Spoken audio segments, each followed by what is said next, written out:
Chrysanthemum. The day she was born was the happiest day in her parents' lives. "She's perfect," said her mother. "Absolutely," said her father, and she was. She was absolutely perfect.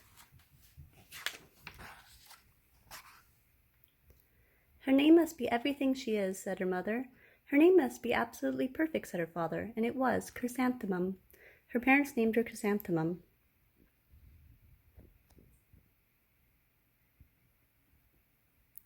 Chrysanthemum grew and grew and grew, and when she was old enough to appreciate it, Chrysanthemum loved her name.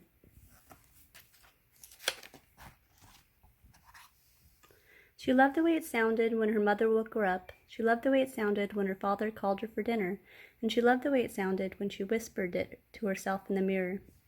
Chrysanthemum, chrysanthemum, chrysanthemum. Chrysanthemum loved the way her name looked when it was written in ink on envelope. She loved the way it looked when it was written with icing on her birthday cake. And she loved the way it looked when she wrote it herself with her fat orange crayon. Chrysanthemum, chrysanthemum, chrysanthemum. Chrysanthemum thought her name was absolutely perfect, and then she started school. On the first day, Chrysanthemum wore her sunniest dress and her brightest smile. She ran all the way. "Hooray!" Chrysanthemum said. "School!" But when Mr. Chud took roll, everyone giggled upon hearing Chrysanthemum's name.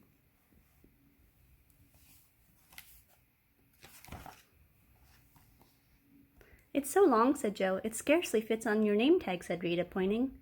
"I'm named after my grandmother," said Victoria. "You're named after a flower." Chrysanthemum wilted. She did not think her name was absolutely perfect. She thought it was absolutely dreadful. The rest of the day was not much better. During nap time, Victoria raised her hand and informed Mrs. Chud, that Chrysanthemum's name was spelled with 13 letters. "That's exactly half as many letters there are in the entire alphabet," Victoria explained. "Thank you for sharing that with us, Victoria," said Mrs. Chud. "Now put your head down." "If I had a name like yours, I'd change it," Victoria said as the students lined up to go home. "I wish I could," thought Chrysanthemum miserably. "Welcome home," said her father. "Welcome home," said her mother. "School is no place for me," said Chrysanthemum. "My name is too long. It scarcely fits on my name tag. And I'm named after a flower." "Oh, your name is beautiful," said her mother. "And precious and priceless and fascinating and winsome," said her father.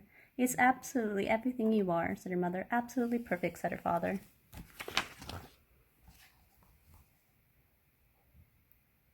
Chrysanthemum felt much better after her favorite dinner, macaroni and cheese with ketchup, and an evening filled with hugs, kisses, and parcheesi. That night, Chrysanthemum dreamed that her name was Jade, and it was an extremely pleasant dream.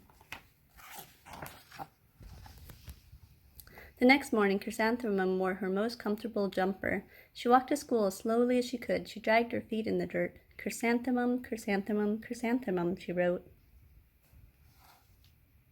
"She even looks like a flower," said Victoria as Chrysanthemum entered the playground. "Let's pick her," said Rita, pointing.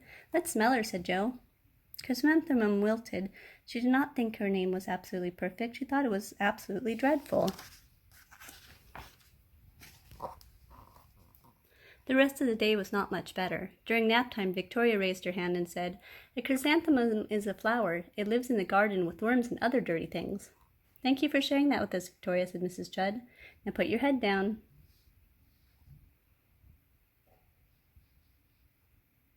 "I just cannot believe your name," Victoria said as the students lined up to go home. "Neither can I," thought Chrysanthemum miserably. "Welcome home," said her mother. "Welcome home," said her father. "School is no place for me," said Chrysanthemum. "They say that I look like a flower. They pretended to pick me and smell me." "Oh, pish," said her mother. "They're just jealous, and envious, and begrudging, and discontented, and jaundiced," said her father. "Who wouldn't be jealous of a name like yours?" said her mother. "After all, it's absolutely perfect," said her father. Chrysanthemum felt a trifle better after her favorite dessert, chocolate cake with buttercream frosting, and another evening filled with hugs and kisses and parcheesi.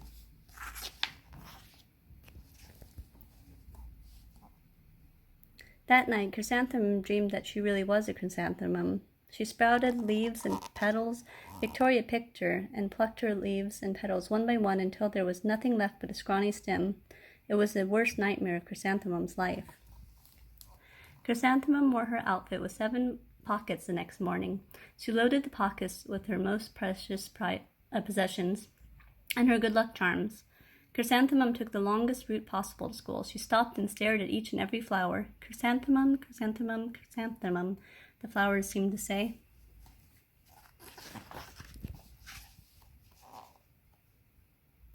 That morning, the students were introduced to Miss Twinkle, the music teacher. Her voice was something out of a dream, as was everything else about her. The students were speechless. They thought Mrs. Twinkle was an indescribable wonder. They went out of their way to please her. Mrs. Twinkle led the students in scales. Then she incited roles for the class musical.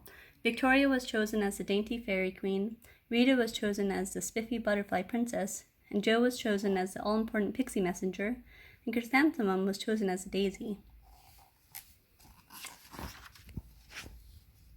Chrysanthemum's a daisy, chrysanthemum's a daisy, Jo, Rita, and Victoria chanted, thinking it was wildly funny. Chrysanthemum wilted. She did not think her name was absolutely perfect. She thought it was absolutely dreadful. "What's so humorous?" said Mrs. Twinkle. "Chrysanthemum," was the answer. "Her name is so long," said Jo. "It scarcely fits on her name tag," said Rita, pointing. "I'm named after my grandmother," said Victoria. "She's named after a flower."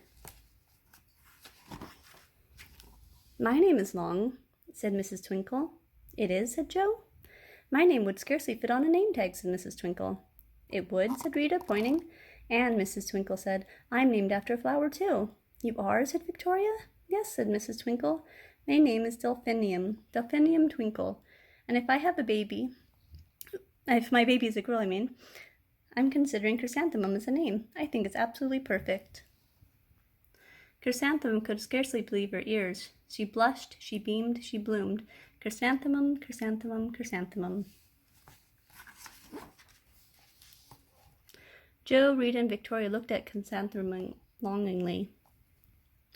"Call me Marigold," said Jo. "I'm Carnation," said Rita, pointing. "My name is Lily of the Valley," said Victoria.